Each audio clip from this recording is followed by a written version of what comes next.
하나님의 축복이 여러분과 유튜브로 보는 모든 분들에게 넘치기를 주님의 이름으로 축원합니다. 우리 사순절 기간 또 이제 우리 고난주간도 가까워오고 있는데 우리 십자가에 대해서 십자가 주는 혜택이라는 말씀을 함께 은혜를 나누고자 합니다. 첫째, 십자가와 우리가 경험한 자유입니다. 죄에 대해서는 죽고 의에 대해서는 살게 됩니다. 그가 채찍에 맞은 우리는 치유를 경험하게 됩니다.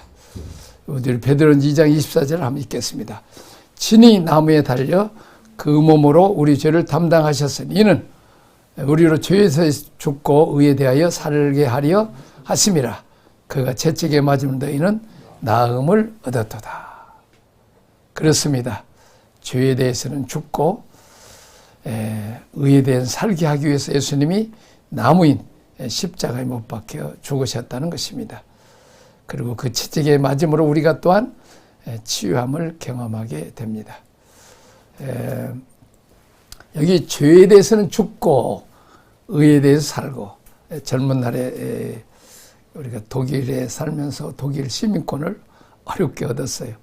그 목적은 한국 여권 가지고는 뭐 어디 다닐 수 없을 때였으니까요. 지금이야 한국 여권 가지고도 뭐 거의 180 몇 개 나라를 다닐 수 있는데 독일 여권은 뭐 온 세계 다닐 수 있어. 공산권 선교 특별하기 위해서 얻었는데 그때 이제 그 독일 시민권을 얻을 때 한국 당신이 국적을 포기하라. 눈물 나는 일이었지만 하여튼 세계 선교를 위해서 포기를 했습니다. 다시 말하면 대한민국에서는 죽고 이제는 독일 시민 국법에 의해서 살게 되는 것입니다. 뭐 미국 시민권도 마찬가지고 요즘은 이제 두 양 국적을 다 주기도 합니다만은 한국에 돌아와서는 또 거꾸로 독일 국적을 포기하고 이제 한국 국적을 취득했습니다만은 자 마찬가지로 죄에 대해서는 죽고 죄는 마귀와 있죠. 옛사람 안에 있을 때는 우리가 죄의 지배를 받습니다. 죄에 대해서는 이제는 결별하고 의에 대해서는 산다는 것입니다. 이게 바로 십자가의 놀라운 은총이고 주님이 우리에게 베푸신 십자가의 그 희생 제물의 혜택이 되겠습니다. 우리가 상처받았던 우리가 잃어버렸던 것들을 주님을 통해서 다 보상받고 치유하는 경험과 혜택을 누리게 된다는 것입니다. 어린아이가 예쯤엔 옆집에 창문을 어떻게 돌 던진 창문을 깨버렸어. 실수를 했어. 그러니까 막 혼내서 뭐 근데 이제 아버지가 가서 그 유리창값 다 물어주고 또 깨끗이 해줬으므로 그 자녀를 대신해서 자녀의 실수를 제 아버지가 다 책임져 주는 아담 안에서 모든 사람이 죽게 되었지만 예수님 안에서 모든 사람이 살게 되었고 이제 예수님께서 십자가에 죽으심으로 모든 우리와 실수와 죄 문제를 과거, 현재, 미래까지도 다 용서해 주셨다는 것입니다. 그리스도 안에 있는 사람은 이런 죄에 대해서 죽고 의에 대해서 사는 놀라운 축권을 누리게 됩니다. 그리고 하나님의 자녀인데 만왕의 왕 만주의 주 하나님의 자녀로서 하나님의 그 부유하심을 자녀들은 우리가 누리게 됩니다. 저는 그 유럽에 살면서 참 내가 보니까 한국 사람보다 더 유럽 사람들이 똑똑한 건 아닌 것 같아. 우리가 다 똑똑하고 영리하는데 어떻게 저 사람들은 저렇게 복을 받았을까? 요즘은 우리가 개나 고양이를 사랑하지만 우리가 어렸을 때는 개는 아예 잡아먹는 곳으로 보신탕으로 가는 그런 문화였는데 독일에 갔더니 그냥 그 개나 고양이도 다 의료보험 들어가지고 고양이 감기 들어서 병원 갔다 왔다고. 우리는 그냥 병 들어도 뭐 병원도 제대로 없고 약도 없고 의료보험이라는 건 뭐 전혀 생각지 못한 때, 그 이유가 뭘까? 보니까 특별히 독일에는 큰 사거리마다 큰 교회가 있어요. 그러니까 이렇게 고개만 내밀면 다 교회를 찾아볼 수 있도록 그렇게 그래서 어디 가든지 근데 교회가 엄청나게 커요. 그래가지고 그냥 교회 사람들이 가득가득 차고 내가 류벡이라는 저 독일의 북쪽에 그 항구 도시에 가봤더니 이 류벡에 있는 그 사람들은 꿈이 본인이 돈을 벌어서 개인이 교회를 지켰다는 거예요. 이거 파이프올겐도 막 엄청나게 큰데 보니까 하나님께서 그들에게 그 기도를 들으시고 복을 주셔서 이 소금산이 있어요. 우리는 소금 바다에서 이렇게 하는 건데 독일은 산을 깎으면 그 산이 소금이요. 그러니까 그냥 그것을 깨가지고 그냥 부수면 그냥 그걸 유럽 전체 온 세계로 팔면 그게 다 돈이라. 우리 같은 돌 같은 그 소금이. 그러니까 엄청나게 돈을 많이 벌어갖고 그 류벡을 거니는데 500m 하나의 교회가 있어. 적은 교회도 아니고 큰 교회예요. 근데 그때 보니까 한 95%는 다 교회를 나가는 참 그 종교개혁을 일으킨 독일 교회가 그렇게 참 복을 많이 받고 그래서 보니까 쟤들이 예수님 믿고 하나님 아버지를 미리 먼저 만나니까 아버지가 주시는 만물을 충만케 하시는 그 충만한 은혜와 축복을 저들이 다 누리고 살고 있구나. 그리고 참 너무 감사한 것은 우리도 이제 그 아기가 태어나면 그때부터 킨더겔트를 줘요. 이제 어린이 나면 몇천 불씩 주고 또 이제 매달 그 아기 우유값이고 뭐 다 그 아기들에게 들어가는 돈을 다 주고 뭐 유치원부터 대학원까지 다 거의 다 공짜. 참 사회보장제도가 잘 돼 있는 하나님을 아버지 잘 만나면 복을 받는구나. 그래서 내가 한국에 돌아와서 예수 믿고 하나님 아버지 잘 만나자. 우리 아버지들은 행편없는 아버지였는데 그래서 중국에 가서도 여러분들이 그냥 복복자를 막 그냥 얼마나 중국은 그냥 그 빨간 주머니에 그냥 동전이 뚝뚝 떨어지는 그냥 우리도 얼마나 그냥 저 대문에다도 복복자 쓰고 그냥 이 벽에다 해도 그냥 목숨 수하고 복복자하고 그냥 옷에다도 그냥 지독하게 그 복 못 받은 짓은 다 하면서도 복 받기는 원해서 내가 독일에서 그래서 그렇게 중국에 가서 내가 독일에 살다 왔는데 다른 거 없다. 아버지 잘 만나버리면 되니까 예수님 믿고 하나님 아버지 만나면 복을 받는다. 그런데 정말 그때 내가 예언해서 여러분들이 예수 잘 믿으면 세계에서 미국 다음에 두 번째 잘 사는 나라가 될 거라 그랬더니 그 예언은 이루어져서 두 번째 잘 사는 나라가 되는데 저렇게 깡패 나라가 될 줄은 내가 몰랐어요.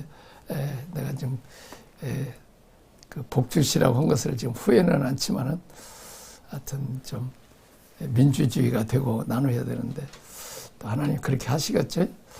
타락한 인간과 죄와의 관계를 끊을 수 없는 숙명적인 관계입니다. 그러나 주님이 십자가로 우리의 죄를 담당하신 이후에 더 이상 죄는 우리 가운데서 왕노릇할 수 없습니다. 우리는 예수님의 십자가를 통하여 죄에 대해서는 죽고 의에 대해서는 살게 되었습니다. 자, 다 같이 우리가 가는 인생 여정에 죄는 뒤에 있고 의는 앞에 있게 되었습니다. 죄는 이제 우리의 운명도 아니고 왕도 아니고 피할 수 없는 불가능도 아닙니다. 그리스도 안에 있는 자에게는 점점 죄는 힘을 잃게 되고 의는 점점 우리의 삶이 되어집니다. 그렇습니다. 옛날에는 죄에 대해서는 살고 의에 대해서는 죽고 죄 짓는 데는 얼마나 열심히 죄를 짓고 선한 일에 대해서는 죽은 자처럼 선 하나 깜빡하지 않는 사람들이 이제 예수를 믿음으로 죄에 대해서는 점점 힘을 잃고 선한 일, 의의 일, 하나님 뜻을 이룬 일에는 힘이 왕성한 그런 자로 변화가 된다는 거죠. 자, 두 번째 십자가가 우리와 하나님과의 관계에서 주는 도움, 혜택은 무엇인가? 요한일서 4장 10절 사랑은 여기 있으니 우리가 하나님을 사랑한 것이 아니요 하나님이 우리를 사랑하사 우리 죄를 속하기 위하여 화목제물 그 아들을 보내셨음이니라.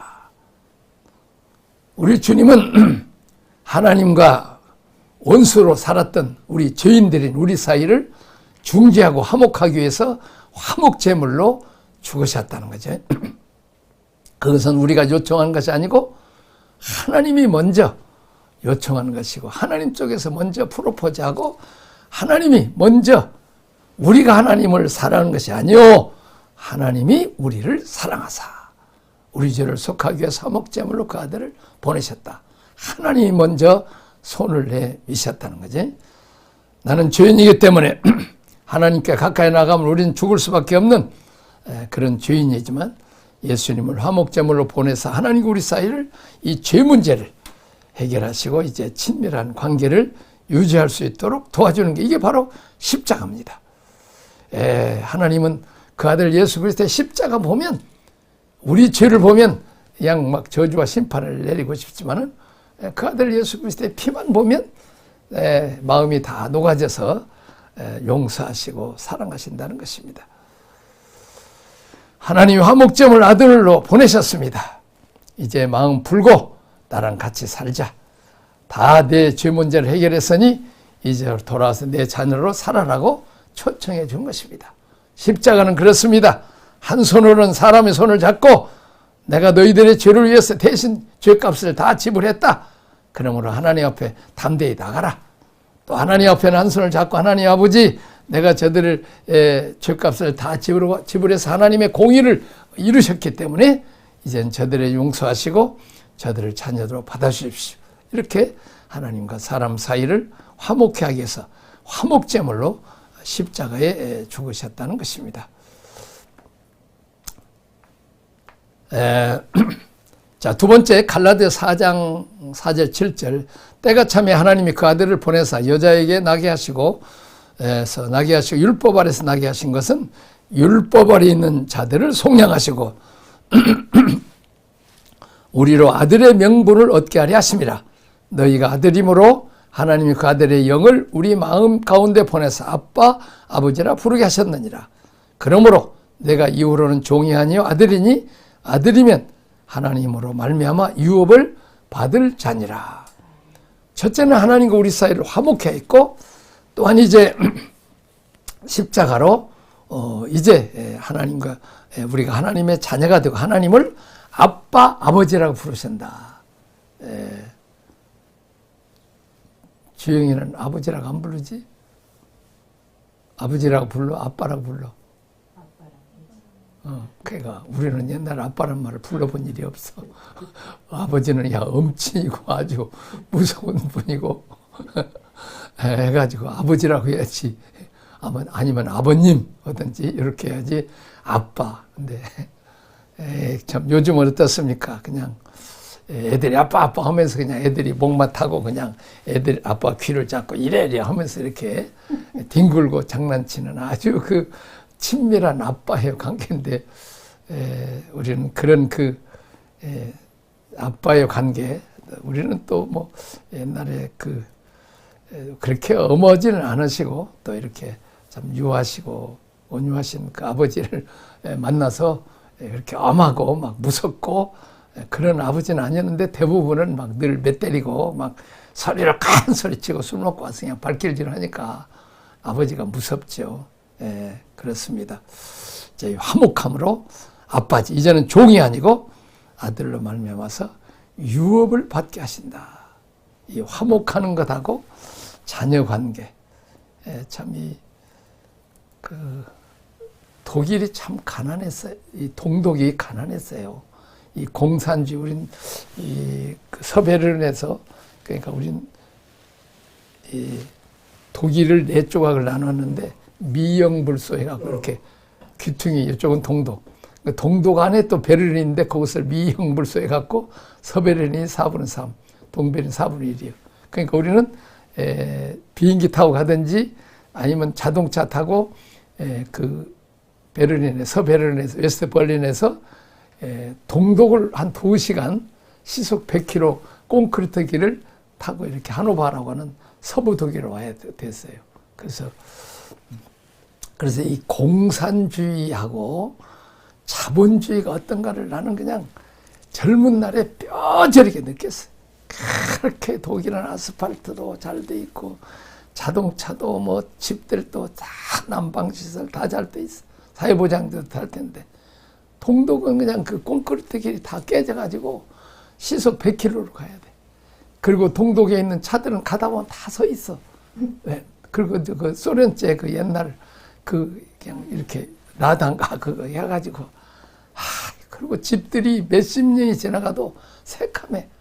무슨 페인트도 없는지 인테리어라는 것은 볼 수가 없어. 그저 공산주의가 저게 뭐 좋다고. 그러니까 나는 우린 그때 그 뼈저리 느꼈어. 왜?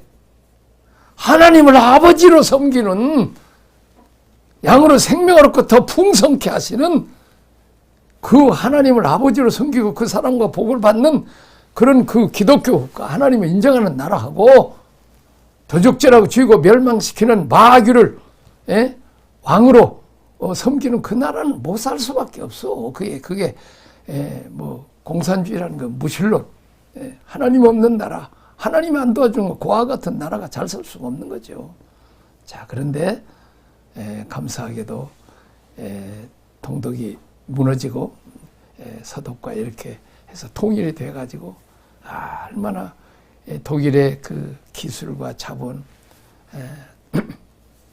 또 그 해서 동독에 또 이제 사람들을 해가지고 참 잘 사는 나라가 됐는데 우리 북한도 남한과 화목만 하면 그렇게 핵폭탄만 가지고 하려고 하지 말고 화목만 하면 남한의 기술과 자본 그리고 북한에 뭐 히토류가 난다고 그러더니 나고 우리 꼭 필요한데 그리고 이제 자본과 사람들 얼마나 그 북한 사람도 부지런하잖아요, 한국 사람처럼. 근데 이제 몰라서 공산주의는 안 부지런해요. 진짜 게을러 버려. 어떻게 이 독일 서독 사람들은 굉장히 부지런해요. 이 앉아 있는 법이 없어. 딱 점심시간 30분에는 엉덩이를 붙이면 안 돼. 뭐 그 중간에 커피 마시고 그런 거 없어. 얼마나 열심히 했는데 서독 노동자가 한 달 이제 하루에 물건을 건강한 독일 남자가 물건을 몇 개 만드는다. 딱 그렇게 돼 있어. 그러니까 그것을 만들어야 돼. 만약 오늘 못 만들었다 그러면 내일은 하나 못 만들어서 내일 더 만들어야 돼. 한 달 내. 그러니까 뭐 놀아라도 놀 수가 없어. 이 아코르트 아르바이트라는 건데. 그런데 이 동독 사람들은 게을러 가지고 그걸 못 해.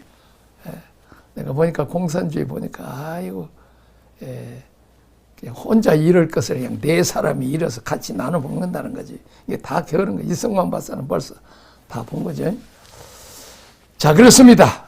우리가 하나님과 화목하고 또 이렇게 서독과 동독이 화목해서 같이 복을 받은 것처럼 우리가 이제 북한도 남한과 화목되는 이런 통일의 날을 줄 줄로 믿습니다. 죄인들도 회개하면 예수님의 십자가의 공로를 의지하면 하나님과 화목되고 하나님을 아버지로 섬기고 아버지가 누리는 그 풍요를 자녀되는 우리를 다 누려서 우리가 영육간에 이 자유 또 은혜 또 풍성한 복을 우리 한국에 제일 많이 누렸잖아요. 근데 그것이 거저된 줄 알고 하나님 은혜된 줄 모르고 껍데거리다가 우리가 좀 귀한 자유를 지금 뺏길 뻔하고 있고 있죠. 자, 화목한 관계를 바꾸셨어요. 우리 다 같이 시작. 우리의 죄를 속량하시고 아들의 영을 우리 마음 가운데 보내셔서 아들의 명보를 얻게 하셨습니다. 이제는 아버지와 아들의 관계가 되어 아빠 아버지로 부를 뿐 아니라 유업을 이룰 후사로 살아가게 합니다. 아버지 재산이 얼마였어요? 별거 없었죠. 네. 진짜 하나님 아버지 재산이 얼마예요? 상속자가 아버지 재산이 얼마인지는 알아야지. 그러니까 우리가 이 땅에 상속 하나도 안 받아도 우리는 잠시 있다가 가는 상속이고 하나님 아버지로부터 받은 상속은 영원히 없어지지 않는 나라예요. 그 나라를 상속받을 뭐다? 유업을 이을 후사로 살아가게 된다. 그러니까 우리가 자다가 벌떡 일어나도 이 땅에 다 없어도 우리가 장차 영원히 받을 기업을 받을 그런 축복을 받는 상속자다는 거죠. 자, 우리 옆 사람한테 당신은 부자이신 하나님 아버지의 상속자입니다. 그러므로 걱정하지 맙시다. 네, 그렇습니다. 자, 하나님의 아들의 영을 집어넣어 주시고 하나님 아버지 정신으로 살아갈 수 있도록, 그리고 하나님을 아빠 아버지라 상속관자다. 얼마나 놀랍습니까? 원수되었던 우리들을 이제 그렇게 삼아졌다는 거지. 예수님이 화목전이 되심으로 하나님 우리의 관계가 화목하게 하시고 하나님 쪽에서 먼저 찾아오셔서 원수되었던 관계가 친밀한 관계가 되었습니다. 이제 우리는 더 이상 하나님을 두려움의 대상으로 아닌 친밀한 아버지와 아들의 관계로 만날 수 있습니다. 아버지의 모든 것을 이어받을 수 있는 후사, 상속자의 삶을 시작됩니다. 그렇습니다.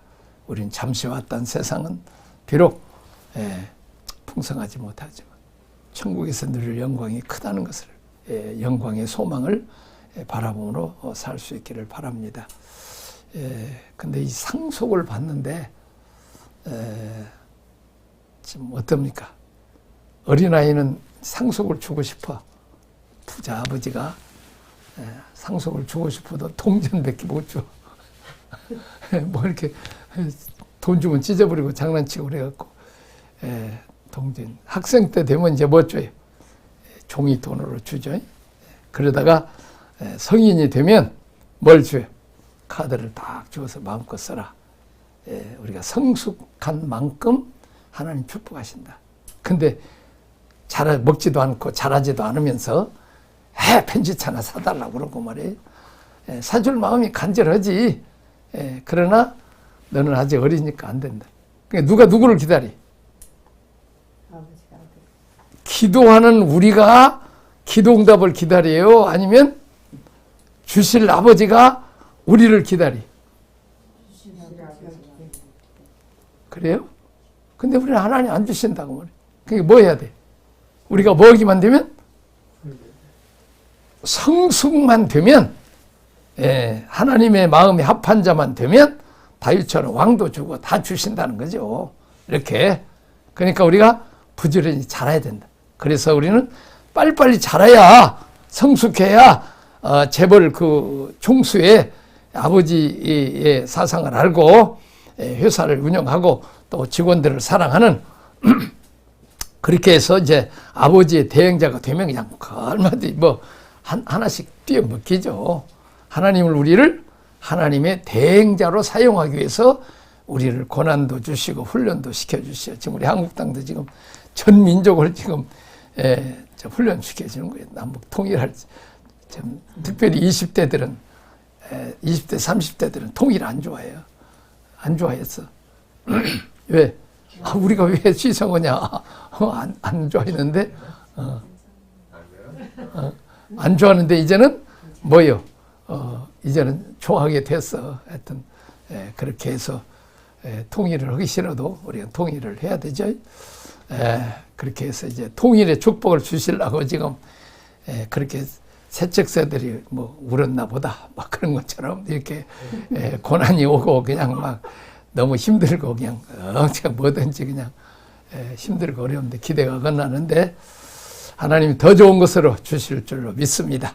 하나님의 지혜는 우리가 생각할 수 없죠. 하나님 주신 축복은 놀랍습니다. 5천년 동안 훈련받은 우리 이제 우리 은혜 받고 복 받은 시대가 다시 좀 훈련을 받아야 되죠. 그래서 통일한국 그리고 동남아시아 온 세계를 지배할 수 있는 우리는 젊은 세대로 지금 애국심과 하나님 어떻게 우리를 축복하셨는지를 배우게 되는 거죠. 자, 세 번째 우리 옛사람은 세례를 통하여 처리된다. 따라합시다. 우리 옛사람은 세례를 통하여 처리됩니다. 그렇습니다. 그러므로 우리가 그의 죽으심과 화파의 세례를 받음으로 그와 장사되었나니 이는 아버지의 영광으로 말미암아 그리스도를 죽은 자 가운데 살으심과 같이 우리도 또한 새 생명 가운데 생하게 하려 하심이라. 주님과 같은 모양으로 우리가 연합이 된다는 세례입니다. 또 주님의 부활과 같은 모양으로 우리가 연합한 자가 됩니다. 자, 우리가 주님과 연합한 자가 되려면 반드시 세례가 전제돼. 내가 그 시골에서 보면 그 똘감나무가 있어요. 그냥 크기는 아주 잘 커. 근데 실컷 기다리다 보니까 정말 이게 우려서도 못 먹어. 이야, 이거 똘감나무. 그래서 우리 머슴이 그냥 사정없이 도끼로 그냥 그냥 밑둥그리처럼 그냥 이렇게 잘라가지고 딱 해서 거기다가 이 참나무, 감나무를 이렇게 딱 접으셔갖고 흙으로 해갖고 싸가지고 이렇게 해서 나중에 이제 그것이 자라니까 이야, 얼마 안 자랐어도 나무가 안 커도 그냥 이렇게 그냥 뭐랄까 단감 이렇게 하여튼 그 너무 맛있는 단감으로 표현한다. 나는 세례가 그것이 아닌가 생각을 해요. 우리 옛사람을 뭐요? 토끼로 그냥 사정없이 잘라내고 예수 그리스도로 뭐요? 접붙임을 당해 연합되려면 옛사람이 그냥 있는 상태에서 연합이 안 된다 그 말이에요. 옛사람이 죽고 그리스도로 이제 나는 죽고 내 안에 그리스도로 세례가 없으면 자기 부인이 없으면 연합이 불가능합니다.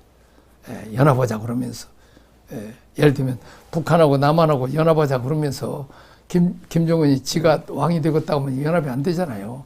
아마 김정은이는 물러가고 밑에 사람들이 해서 남한이 좀 이렇게 우리 통치해 주세요. 이렇게 자기를 부인하고 내려놓을 때 연합이 된다는 거죠. 그렇지 않으면 연합이 불가능하다. 우리가 그리스도에게 들어와서 구원을 경험하고 또 주님을 따라 성장하는데 이 세례 과정을 위해서 하나님은 이스라엘 백성을 40년 동안 광야로 두셨다며. 다시 말하면 저 북한이 원하는 방식이 아닌 그렇게 해서 망해버리는 소련이나 북한의 방식이 아닌 자본주의, 기독교 정신으로 가는 그런 사람에게 자유를 주는 그러니까 집단 농장 아무리 열심히 일해도 별것 없어. 그냥 나눠가. 그게 열심히 일하네. 근데 나중에는 이제 조그만 텃밭을 좀 주었는데 거기는 얼마나 열심히 했는데 잘 돼버려요. 그러니까 인간의 이 자유지, 또 그 자본주의적인 그런 마음을 주셨으니까 자유를 주셨는데 이 의사들도 마찬가지예요. 의사들도 연구도 안 해. 왜? 아무리 그렇게 해도 그냥 좀 잘해도 그냥 월급 그거밖에 안 받으니까 이게 무슨 발전이 안 돼. 그런 방식으로 안 된다는 거지. 민주적이고 또 사람 인권을 존중하는 천부 인권 사상을 가져야지. 기독교 정신. 그런 자기들이 원하는 그 공산주의 사상을 내려놓고 미국이나 또 유럽이나 우리 한국, 일본에 있는 이런 자본주의를 받아들일 때 북한도 동독도 서독으로 편입돼서 잘 사는 것처럼 또 그렇게 잘 사는 나라가 될 수 있다는 거지. 자, 그러나 고집센 사람이 있었죠. 야곱 130년 동안 그냥 그래도 정신 못 차려갖고 그냥 또 세겜성에다 집지으라고 그러고 베델로 가라기도 안 가고 그래서 그냥 디나도 겁탈당하고 또 레위와 시몬이 또 이제 뭐 그냥 세겜 사람들 죽여갖고 그냥 거의 망업을 분하는 나중에는 나일도 죽고 이렇게 고집센 야곱, 간사한 야곱이 나중에는 그 자기 자신을 내려놓고 하나님을 따를 때 환도뼈가 부러질 때 세례죠. 자기 부인. 그러고 난 뒤에 나중에 130년 후에는 바로왕을 축복하고 자녀들을 아들들을 축복하는 그런 성숙한 그래서 믿음의 조상 야곱이 이스라엘 때는 복을 받았죠. 갈라디아서 5장 24절 그리스도 예수의 사람들은 육체와 함께 그 정욕과 탐심을 십자가에 못 박아느니라. 우리 옛사람을 십자가에 못 박는 세례를 통하여 그리스도와 연합한 관계가 이루어집니다. 우리가 죽었다다가 금방 또 살아나죠. 내가 그리스도와 함께 십자가에 못 박혀 죽었나니 이제는 내가 사는 것이 아니라 내 안에 그리스도가 사는 것이다. 우리 옛사람은 십자가에 못 박는 세례를 통해서 그리스도와 연합이 된다는 거죠. 자기를 내려놓지 않으면 계속해서 고통을 당하고 제한을 받죠. 광야를 끝나지 않죠. 구원받은 후에도 우리에게는 미워하는 마음, 시기, 질투, 탐심, 남을 무시하는 우리 옛사람은 살아있습니다. 우리 다 같이 그래서 피로 말미암아 구원받은 이후에 성도들이 가장 관심을 달 부분이 옛사람의 절입니다. 피가 우리에게 구원을 가져온다면 세례는 우리에게 거듭난 새로운 삶을 줍니다. 예수님이 내 안에 들어오셔도 여전히 나의 자아가 왕노릇하면 주님은 도움을 요청하는 영역 외에는 도울 수가 없습니다. 그렇습니다. 어떻습니까? 가나의 혼인잔치에 예수님이 계시기는 계셔. 근데 왜 물이 거기 포도주가 떨어졌어요? 저들이 다 왕노릇하고 주인 노릇했어. 신랑 신부가 또 그 양가들이. 근데 딱 왕권을 내려놓고 주권을 내려놓고 누구를? 예수님 왕과 주님으로 딱 모실 때 주님께서 무슨 말씀 하신데도 하라고 해라. 또 하인들이 또 항아리에 물 채우고 또 물 떠다 주라. 포도주를 떠다 주라면 말이 순종이 쉽지만은 물을 떠다니 그딱 귀싸대기 맞을 텐데 어떤 자기들 생각 다 내려놓고 뭐요? 예수님을 왕과 주님으로 섬기면 그때부터는 물이 포도주로 변하는 놀라운 축복을 받고 참 궁핍에서 풍성함으로 또 이제 낙심과 또 모자람에서 또 이제 또 칭찬을 받는 이렇게 좋은 것을 내놓느냐.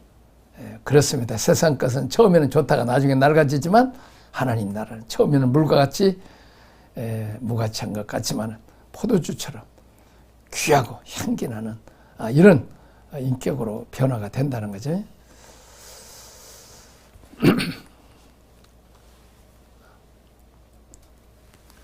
세례와 광야가 우리에게 주는 교훈은 옛사람이 새사람으로 변질되고 나 중심의 삶이 하나님 중심의 삶으로 세상 중심의 잘못된 가치관과 사상이 하나님 중심의 가치관과 사상으로 변화됩니다. 우리 다 같이 내가 사는 것이 아닌 내 안에 그리스도가 사시는 하나님 나라의 삶이 시작됩니다. 비로소 성경 말씀이 내 안에 진리로 힘을 얻게 됩니다. 내 생각이나 내 사상이나 세상 풍조대로 살지 말고 하나님의 말씀대로 살아라. 자, 시편 9편 61절 고난당하기 전에 내가 그릇 행하였던 이제는 주의 말씀을 지키나이다. 고난당하는 것이 내게 위기라 이로이 말며 내가 주의 율례를 배우게 되었노라. 나는 그것을 어린아이에게 엄마가 야 뜨거운 물 그럴 때 절대 여기다 손 놓으면 안 된다. 나를 얘기를 해. 근데 엄마가 잠깐 간 사이에 그냥 뜨거운 물에 손을 넣었어. 그러면 딸이 생각할 때 뭐예요? 뭐부터 생각해? 엄마 말씀을 내가 우습게 얘기했다가 손을 띄어갖고 이 고생하는구나. 그렇습니다. 고난당하기 전에는 말씀을 귀하게 여기잖아. 광야를 통과해야 시내산에서 말씀을 아주 귀하게 여기고 그렇습니다.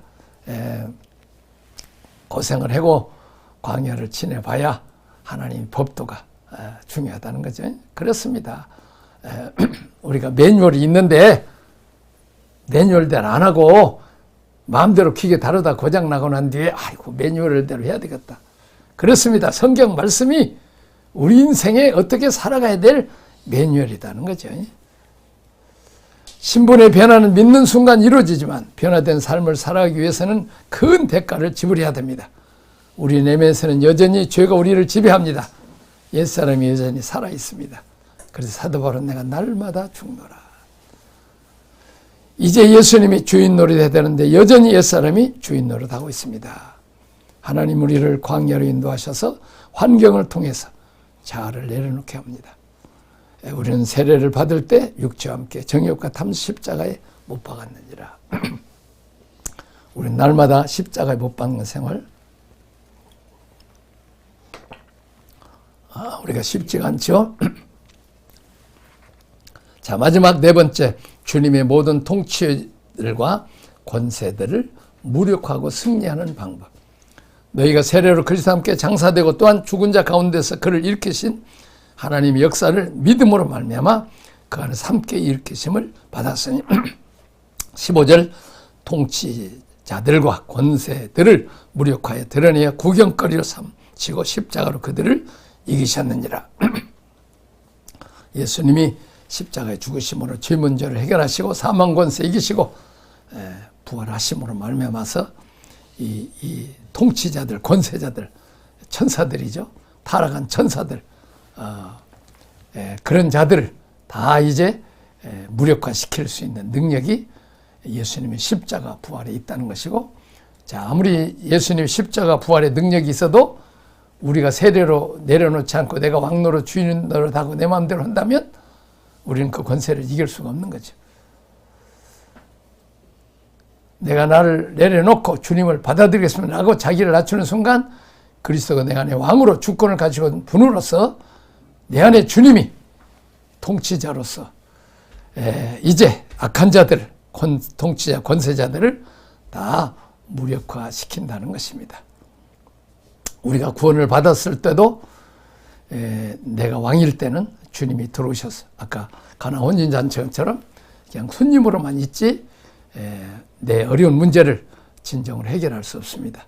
그래서 우리는 날마다 죽고 주님을 날마다 왕과 주님으로 나중에서 이렇게 그 예수님을 살게 하는 그런 역사를 일으킬 때 우리는 십자가 부활로 사탄의 원수 사기를 사기고 가정에서 직장에서 우리나라에서 이제 원수 마귀들을 다 깨트리고 승리하는 그런 자가 되기를 바랍니다. 마지막 십자가, 우리의 삶에 문제가 있으면 예수님의 피를 적용하면 됩니다. 회개하면 문제가 해결됩니다. 그렇습니다. 우리 민족에게 필요한 것은 회개입니다. 남을 정죄하고 하는 것도 뭐 이렇게 판단하는 것도 필요하지만 정죄 판단보다는 먼저 다 나부터 내 가슴을 치고 회개합니다.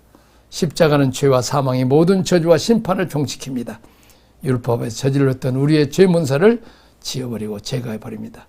더 나아가 우리가 그리스도와 연합한 경험하기 원한다면 십자가 부활 승천의 은총을 덧입기 원한다면 회개하고 세례로 그리스도를 우리가 따라가면 되게 됩니다. 말씀을 마치겠습니다. 자, 예수님이 우리를 위해 십자가에 피 흘려 죽으심으로 우리는 죄에 대해 죽고 의에 대해 살게 됐고 하나님과 원수되었던 관계에서 하나님과 화목되었습니다. 이제 하나님의 심판과 저주의 죽음의 대상에서 하나님을 아버지로 부름을 갖고 하나님의 사랑과 은혜와 축복을 받게 됩니다. 그러나 그 모든 것에 하나님 것이 다 내 것이 되려면 옛사람을 십자가에 못 박는 세례가 있어야 됩니다.